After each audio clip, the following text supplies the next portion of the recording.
آج کا جو ٹاپک ہے وہ بہت اہم ٹاپک ہے قرآن کے معاملے میں. دیکھیے جو لوگ حفظ کر رہے ہیں یہ ان کے لیے بہت امپورٹنٹ ویڈیو ہونے والی ہے، کیونکہ میں نے جو چیزیں فیس کی ہیں اپنے وقت پہ جب میں حفظ کر رہا تھا اور حفظ کے بعد میں چاہتا ہوں آج کے اسٹوڈنٹس جو آج حفظ کر رہے ہیں ان کو یہ سب چیزیں فیس نہ کرنی پڑے. جب ہم قرآن حفظ کرتے ہیں تو ہمیں سب سے زیادہ کانسنٹریٹ ایک ہی چیز پہ کرنا ہوتا ہے کہ ہمیں قرآن یاد رکھنا ہے اور سنانا ہے. اس کے علاوہ جو چیزیں سکھائی جاتی ہیں وہ اردو ہوتی ہے اور دعائیں ہوتی ہیں، طریقے ہوتے ہیں، بہت سارے آداب سکھائے جاتے ہیں.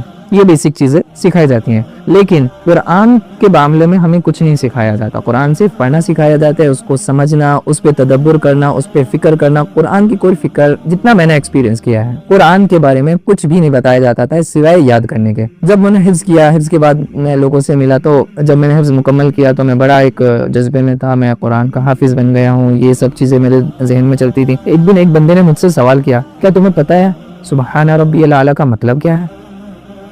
میں ایک دم سے شاک ہو گیا، مجھے پتہ ہی نہیں کہ مطلب انہوں نے مجھ سے کیا پوچھی ہے اور مجھے اس کے بارے میں معلوم نہیں. تو یہ چیزیں میں چاہتا ہوں آج کے دور میں آج کے جو طالب علم ہیں، جو اسٹوڈنٹ ہیں، جو حفظ کر رہے ہیں، انہیں یہ چیزیں فیس نہ کرنی پڑے. ایٹ لیسٹ انہیں اتنا تو پتہ ہونا چاہیے کہ جو ہم نماز میں پڑھ رہے ہیں اس کا ترجمہ کیا ہے، اس کا مطلب کیا ہے، اس کا میننگ کیا ہے، تاکہ ہم دوسروں کو سمجھا سکیں، بتا سکیں کہ یہ قرآن کا مطلب ہے، یہ سورہ فاتحہ کا مطلب ہے، یہ سبحان ربی الاعلی کا مطلب ہے، یہ سبحان ربی العظیم کا مطلب ہے. ایٹ لیسٹ اتنا پتہ ہونا چاہیے ایک حافظ کو. لیکن جب ہم نے حفظ کیا اس وقت ہمیں نہیں معلوم تھا، کیونکہ ہمیں بتایا نہیں گیا اس بارے میں. تو اسی کے اوپر یہ میں ویڈیو بنا رہا ہوں کہ اللہ نے کتنی تاکیدوں کے ساتھ ہمیں بتایا ہے کہ قرآن پر کتنا آپ کو غور و فکر کرنی چاہیے، کتنا اس پر تدبر کرنا چاہیے اور کتنا اس کو سیکھنا چاہیے.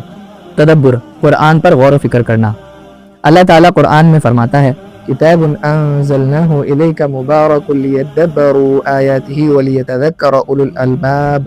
یہ ایک بابرکت کتاب ہے جو ہم نے آپ کی طرف نازل کی ہے تاکہ لوگ اس کی آیت پر غور کریں اور عقل والے نصیحت حاصل کریں. پہلی آیت میں جو میں نے آپ کے سامنے پیش کی اس میں ہی اللہ نے کہا ہے غور و فکر کرے اور نصیحت حاصل کریں. قرآن ہدایت کے لیے ایسی کتاب ہے جو ہمیشہ رہنے والی ہے. یہ ہماری بیماری کا علاج ہے، خواہ وہ روحانی ہو یا جسمانی. یہ وہ نور ہے جو باطل کے اندھیروں میں حق کی راہ کو روشن کرتا ہے. قرآن نے انسان کے لیے اللہ کی زمین پر اس کے ماتحت بندیوں کے طور پر رہنے کے قانون احکام موجود ہیں. یہ برکتوں اور ہمیشہ رہنے والی حکمت کی کتاب ہے جو خبردار کرنے والی اور خوشخبری دینے والی ہے. ہمیں تو پتہ ہی نہیں تھا کہ یہ خبردار کرنے والی کتاب ہو یا خوشخبری دینے والی کتاب ہے. ہمیں نہیں پتہ تھا، صرف ہم نے یاد کیا ہے. لیکن الحمدللہ جو ہمارے استاد اکرام ہیں انہوں نے بڑی محنت کی ہمیں قرآن یاد کرانے میں اور یاد رکھنے کے لیے. اللہ ان کے درجات کو بلند کرے، اللہ ان کو دنیا اور آخرت میں تمام بھلائیاں عطا کرے. قرآن کا بنیادی مقصد اس کے پیغام سے رہنمائی حاصل کرنا اور اس کی تعلیمات کے مطابق زندگی گزارنا ہے. صرف قرآن کی تلاوت یا اس کے الفاظ کو حفظ کرنا کافی نہیں ہے.